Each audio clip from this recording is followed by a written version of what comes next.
ক্ষুদ্র জাতিগোষ্ঠী তারা আপনার সঙ্গে দেখা করতে চায়, কথা বলতে চায়, তিনি সাথে সাথে সম্মতি দিয়েছেন।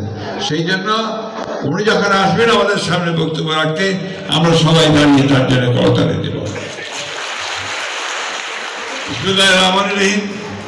প্রিয় বন্ধুগণ, আমি বক্তব্য একদমই বাড়াবো না। আমি শুধু মনে করি আজকে আমাদের একটা অনেক আনন্দের দিন। আনন্দের দিন এই জন্যে যে আমাদের ক্ষুদ্র জাতিগোষ্ঠী ভাইয়েরা তাদের অনেক দিনের যে আকাঙ্ক্ষা, ইচ্ছা যে তারা আমাদের নেতার সঙ্গে মিলিত হবেন, তাদের কথাগুলো বলবেন, সেটা আজকে আমরা পূরণ করতে পেরেছি। আমাদের আনন্দের দিন এই জন্যে যে আজকে আমাদের দলের প্রতিষ্ঠাতা শহীদ প্রেসিডেন্ট জিয়া রহমান তিনি যে বাংলাদেশি জাতীয়তাবাদের যে দর্শন জাতির সামনে উপস্থাপন করেছিলেন, সেই দর্শন অনুযায়ী আমাদের যে ক্ষুদ্র জাতিগোষ্ঠীগুলো রয়েছে তা আজকে একত্রিত হয়ে মূল যে স্ট্রিম সেই সঙ্গে একত্রিত হয়ে তারা আজকে বাংলাদেশে উন্নয়নমূলক কর্মকাজ, তাদের কাজ বাংলাদেশের সাথে একীভূত হতে চায়। আমি একটা শুধু বক্তব্য বলে শেষ করতে চাই, কারণ সময় খুব কম।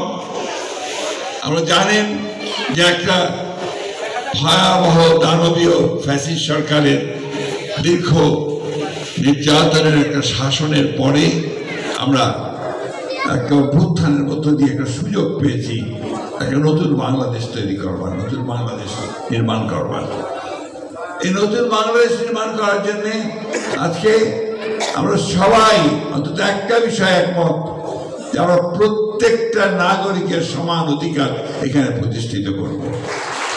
এবং সেই সঙ্গে আজকে আপনারা যারা নিজেদেরকে মনে করছেন যে আপনারা আলাদা ক্ষুদ্র জাতিগোষ্ঠীর সদস্য, আমার ম্যাডাম সবসময় বলেন, আমার নেতাও বলেন যে কখনো এই কথা বলা যাবে না, সংখ্যা লঘিষ্ঠ আবার সংখ্যা লঘু, আমরা এ কথা বলা যাবে না।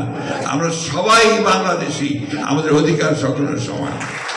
আর নিশ্চয়ই আমরা অতীতে সব সময় সব কাজ করা সম্ভব হয়নি, অতীতে আপনাদের প্রতি সব সময় সুবিচার করা সম্ভব হয়নি, কিন্তু আমি বিশ্বাস করি আমাদের নেতা জনাব তারেক রহমানের নেতৃত্বে যে 31 দফা প্রণয়ন করা হয়েছে, যা বাংলাদেশের ভবিষ্যৎ রাজনীতির মূল চাবিকাঠি, সেই 31